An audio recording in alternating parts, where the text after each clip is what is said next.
Novo livro do Apocalipse ou da Revelação. Capítulo 24. Título: São ainda bispos do Império Romano. 1. Foi no domingo, dia da solenidade de Cristo Rei. Os leigos, também as leigas, embora o bispo Manuel Clemente não se lhes refira explicitamente, ouviram a sua homilia do princípio ao fim, e não tugiram nem mugiram, coisa por demais habitual nas assembleias litúrgicas onde só aquele que preside tem a palavra, o bispo na catedral e o pároco na igreja paroquial, ou numa das capelas espalhadas pela paróquia, todas na sua dependência, já se vê, como se de um feudo se tratasse. E aos demais, elas e eles, dezenas, centenas ou milhares que sejam, pertence apenas a ouvir, com mais ou menos atenção, quase sempre com pouca ou nenhuma atenção, dado o papel deprimente e de passivo, de mero ouvinte ou de mero assistente, que o ritual litúrgico desde há séculos lhes atribui. 2.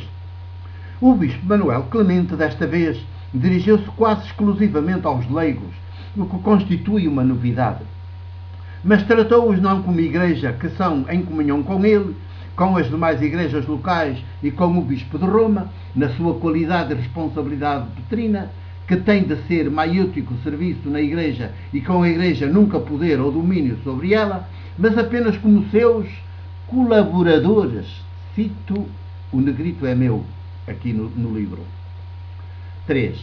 Caros fiéis leigos, precisamos, e ainda precisaremos mais de certo, da vossa colaboração na vida interna da Igreja para sustentar as comunidades paroquiais que têm poucos presbíteros e diáconos ao seu serviço, situação que se poderá agravar nos próximos anos, apesar da muita abnegação pastoral de que o nosso clero dá vastas provas.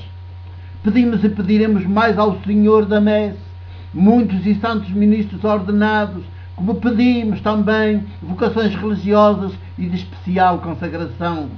4.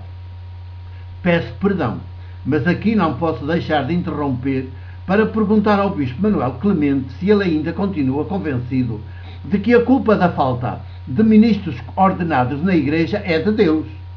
Pelo que se depreende das suas palavras, parece que Deus só se chegará à frente com novas fornadas de ministros ordenados na Igreja se nós lhe pedirmos mais e com mais intensidade.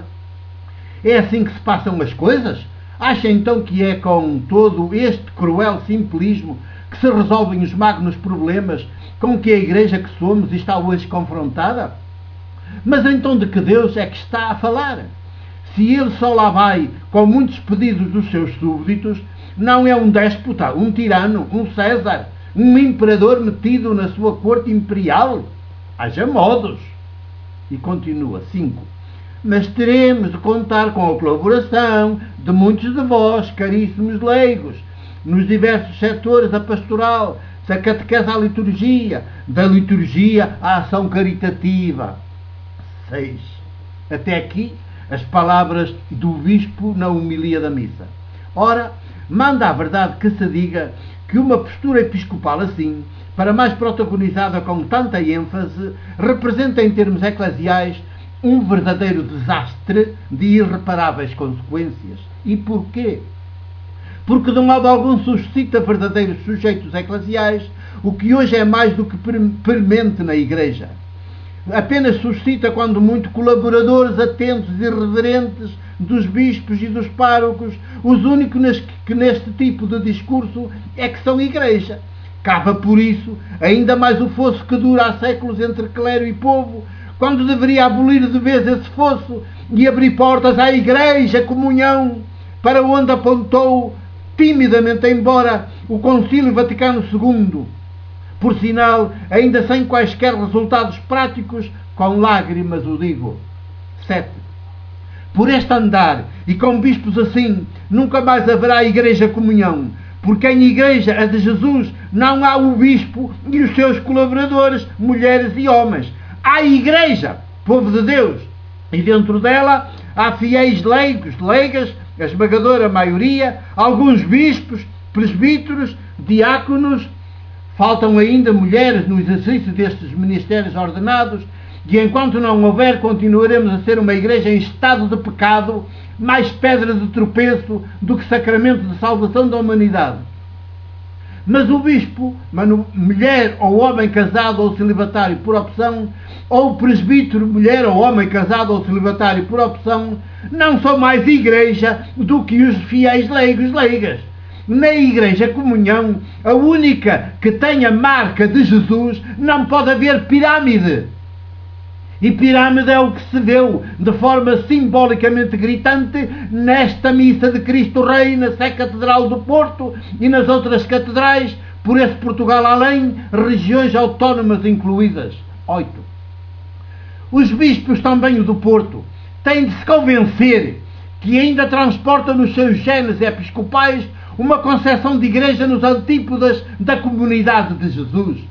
São ainda bispos do Império Romano, que implodeu há muitos séculos, mas que se tem perpetuado no Papa de Roma, na sua cúria e nos bispos residenciais, hoje bastante menos, felizmente, mas ainda assim demais, pelo menos nas vestes talares de que infantilmente eles não abdicam, e nos símbolos litúrgicos a que sistematicamente recorrem nas celebrações. Pensam-se a igreja e tratam os demais como seus colaboradores, a começar pelos próprios presbíteros e a acabar nos leigos. Nas leigas quase nunca falam, embora sejam as mulheres batizadas quem mais frequenta as missas deles e dos párocos e que assumem quase em exclusivo, mal ou bem, mais mal do que bem, a catequese de crianças, adolescentes nas paróquias. 9. Ora, igreja há só uma, a de Jesus, convocada e animada, guiada pelo seu Espírito e levada ao colo pelo nosso Abba-Mãe, Deus, de todos os povos, seres humanos, de todos os povos, crentes e ateus em pé de igualdade, porque Ele, que como o amor em ação que é, e amor gratuito e universal, não faz acepção de pessoas e também não está nada preocupado em saber se frequentamos os templos e estas liturgias rotineiras e classistas que a generalidade das paróquias e dioceses insiste em promover com pontualidade matemática. 10. Com o que o Deus vivo está verdadeiramente preocupado é levar por diante a criação iniciada sem nós e agora que já acontecemos no decurso da evolução, não pode prosseguir sem nós. E se os que se confessam ateus, mergulhados que vivem no mundo e na história, contribuírem com as suas práticas sororais fraternas e libertadoras para o avanço da criação ainda em curso na história, darão muito mais alegria a Deus do que os chamados crentes, que pouco mais fazem do que frequentar regularmente os templos em liturgias piramidais e discriminatórias, como esta que presidiu no domingo da solenidade do Cristo Rei, o Bispo Manuel Clemente, do alto da sua catedral. 11. São duras estas palavras, eu sei, mas são palavras necessárias. São duras, mas cheias de ternura, daquela ternura que a verdade que nos faz livres sempre transporta consigo. Bispo Manuel Clemente e os outros bispos residenciais, o Bispo Manuel Clemente e os outros bispos residenciais têm de entender isto e têm de mudar radicalmente de postura e de discurso. Ou então constituem-se num problema eclesial mais, quando poderiam e deveriam ser importante parte da solução dos muitos problemas com que nós, Igreja, estamos hoje confrontados. 12. Já agora, o que terão pensado, dito, comentado, de tudo o que viram e ouviram na Catedral as leigas, os leigos da Igreja do Porto, que no passado domingo deixaram as suas casas e as suas famílias para irem à missa presidida pelo Bispo Manuel Clemente? Provavelmente nunca chegaremos a saber, porque até o semanário oficioso da Diocese, VP, Voz Portugalense, quase só divulga semana após semana o que diz e faz o Bispo Manuel Clemente. E da Igreja do Porto pouco ou quase nada quer saber. Na missa, elas e eles nada disseram, porque a homilia foi exclusivamente do Bispo, não foi deles. E nela o bispo Manuel Clemente nem sequer conseguiu captar e revelar o que lhes vai na alma, na mente, na vida. 13. Foi por isso um pesadelo mais do que boa notícia. Evangelho de Deus. Crucificou ainda mais quem já vive tão crucificado, quando deveria ter estimulado e incitado a tirar da cruz os crucificados que nela estão praticamente desde nascença. Fez a apologia da cruz, quando deveria destruí-la.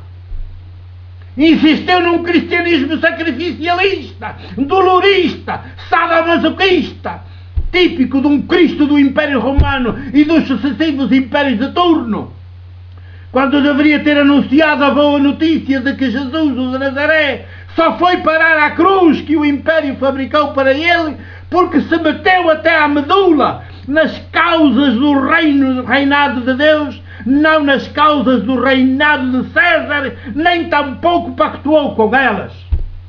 14. É esta luz.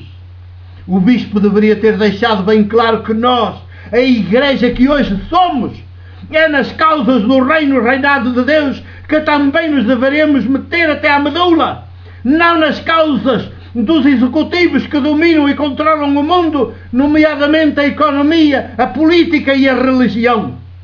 Todos nós, os que constituímos hoje a Igreja, a começar pelos bispos, que nestes tempos de globalização e de idolatria do grande dinheiro, só podem ser bispos mártires, testemunhas comprometidas do reinado de Deus, a viver todos os dias, não nos palácios e nas catedrais, mas nas trincheiras, como Jesus de Nazaré viveu, de modo que, como ele, também possam dizer, sem faltarem à verdade: dei-vos o exemplo, para que assim como eu fiz, façais vós também. 15. O que não for assim, meu querido Bispo Manuel Clemente e meus queridos bispos da Igreja que está em Portugal, o que não for assim é mentira, é demoníaco, é poder, é privilégio, é hierárquico, é liturgice, não é de Jesus, não é Evangelho de Deus.